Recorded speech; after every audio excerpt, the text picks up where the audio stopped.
Setelah Ya'juj dan Ma'juj akan terjadi tenggelamnya sebuah daratan yang sangat luas, dan daratan itu benar-benar akan menghilang dari permukaan bumi.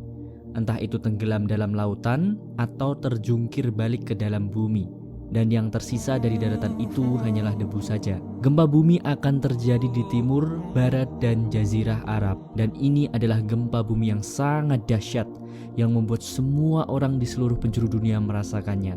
Rasulullah SAW berkata dalam sebuah hadis, setelah kematianku akan terjadi tenggelamnya sebuah daratan di suatu tempat di wilayah timur, di timur Madinah dan di barat Madinah dan juga di daratan Arab.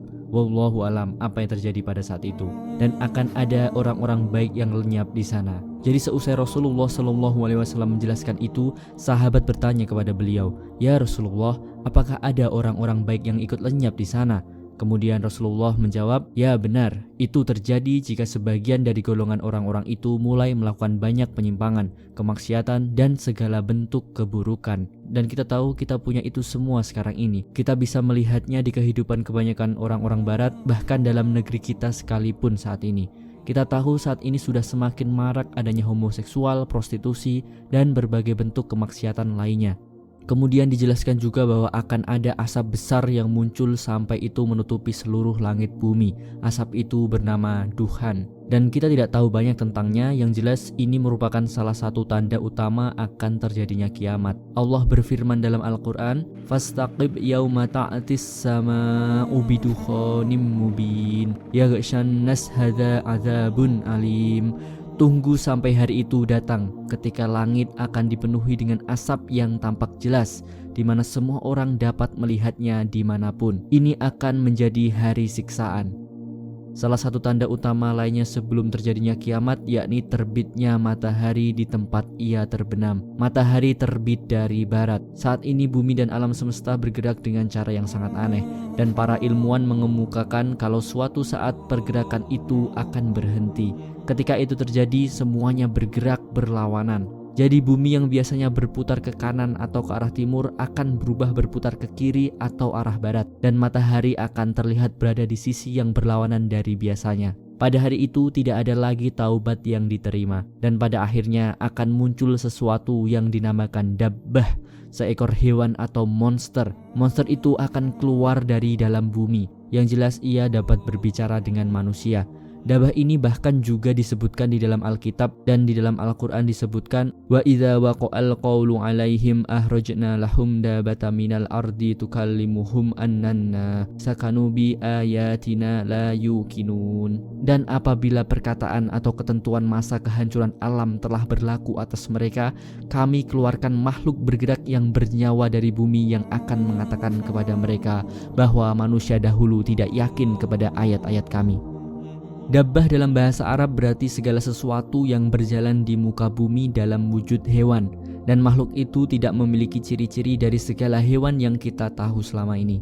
Allah berfirman, "Tukallimun nas", makhluk itu akan berbicara kepada manusia dengan bahasa yang bisa kamu mengerti. Beberapa riwayat mengatakan kalau makhluk itu merupakan hewan raksasa. Dikatakan juga kalau makhluk itu terdapat 3 jenis. Jenis yang pertama akan keluar dengan seukuran gunung, dan jenis kedua dan ketiga akan keluar seukuran yang jauh lebih besar dari gunung. Dikatakan juga kalau makhluk itu mempunyai anggota tubuh dari beberapa hewan, dan ia membawa tongkat dari Nabi Sulaiman alaihissalam. Dengan tongkat itu dia akan menyapukan ke seluruh manusia menjadi 2 penampakan yang berbeda. Yang pertama berpenampakan gelap, dan yang kedua berpenampakan terang. Dikatakan bahwa seseorang akan mampu membedakan mana orang yang benar-benar beriman dan mana yang munafik hanya dengan melihatnya saja. Jadi pada intinya makhluk itu benar-benar akan memisahkan antara kedua golongan orang tersebut. Ia bertugas selayaknya utusan Allah, tapi bukan berupa nabi dan rasul. Dan ini merupakan salah satu tanda akhir kehidupan. Ia akan menemui semua orang di seluruh penjuru dunia. Pada momen itu tanda-tanda akhir kehidupan sudah hampir selesai. Kemudian sebelum terjadinya kiamat, perlahan-lahan semua ilmu pengetahuan akan memudar dan menghilang dari bumi. Ilmu pengetahuan yang dimaksud di sini adalah segala jenis ilmu yang bermanfaat yang Allah berikan kepada manusia. Dan sejak ilmu pengetahuan itu menghilang, segala sesuatu yang menjadi sumber dari ilmu tersebut pun juga akan menghilang.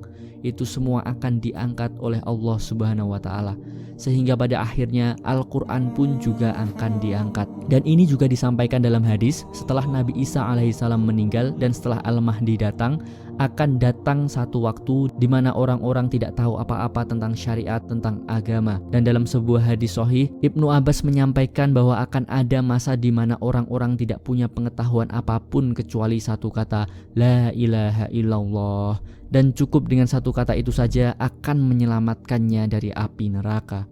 Rasulullah SAW juga berkata kalau Madinah akan tetap dihuni selama masa kemunculan Dajjal, dan selama masa kemunculan Nabi Isa alaihissalam putra Maryam, Madinah akan tetap aman sampai Nabi Isa alaihissalam wafat dan dikubur di Madinah. Barulah Madinah akan dihancurkan. Kita bisa menemukan hadis tentang ini dalam hadis Muslim dan juga Ahmad yang merupakan hadis sahih.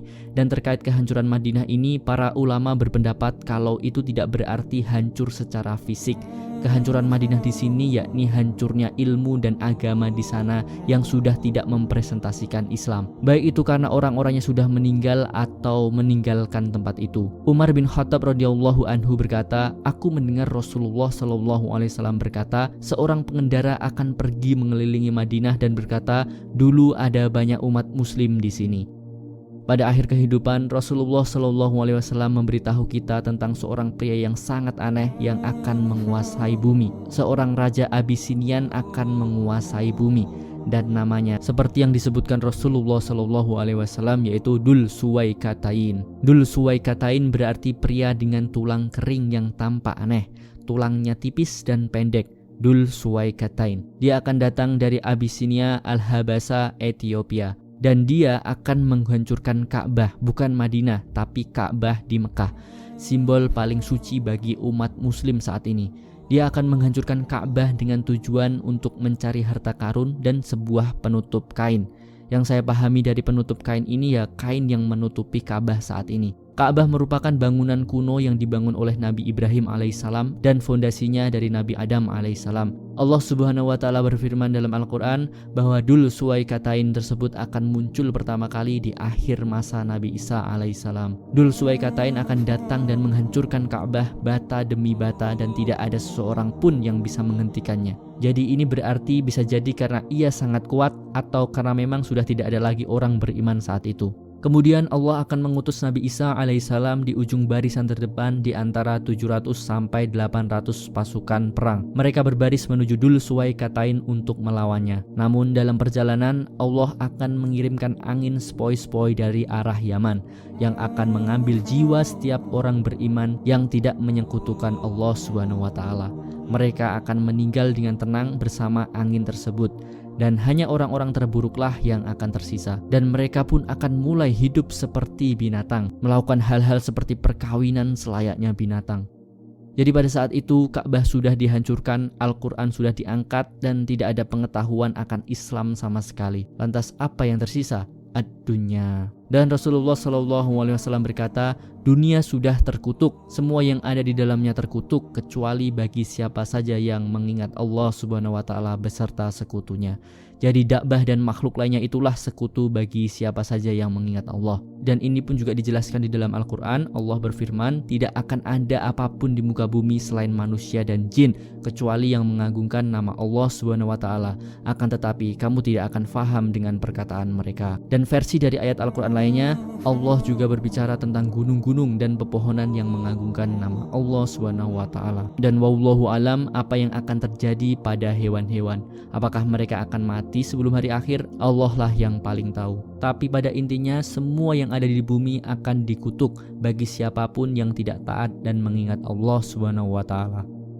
Dan tanda terakhir sebelum hari kehancuran adalah api, an-nar. Rasulullah Shallallahu Alaihi Wasallam memberitahu kita, dan kamu bisa menemukan hadis ini di Sahih Muslim, Bukhari, dan hampir di semua buku hadis Sahih. Dikatakan bahwa sebuah api akan muncul. Dari mana asalnya kita semua tidak tahu, tapi yang jelas arahnya dari bumi bagian utara, dan itu akan menyebar ke seluruh penjuru dunia. Bisa jadi berupa asam atau sesuatu yang berasal dari dalam bumi. Bisa juga berupa erupsi gunung berapi, hanya Allah lah yang tahu tepatnya. Intinya benda itu terbakar, dan seluruh orang di muka bumi akan berlari menjauh dari api tersebut, karena api tersebut bisa melahap semua bangunan dan daratan yang ada. Terus apakah itu sebuah meteor yang menghantam bumi? Allahu alam, hanya Allah yang tahu. Dan api itu akan mengumpulkan orang-orang ke suatu tempat berkumpul. Beberapa ulama berpendapat kalau tempat yang dimaksud adalah tempat di mana mereka akan dibangkitkan di hari penghakiman nanti. Beberapa ulama lain juga berpendapat kalau tempat yang dimaksud ialah tempat di mana dunia berakhir dan tempat mereka semua meninggal. Sekali lagi, wallahu alam. Kemudian setelah itu momen pertama dari kehancuran dunia pun dimulai.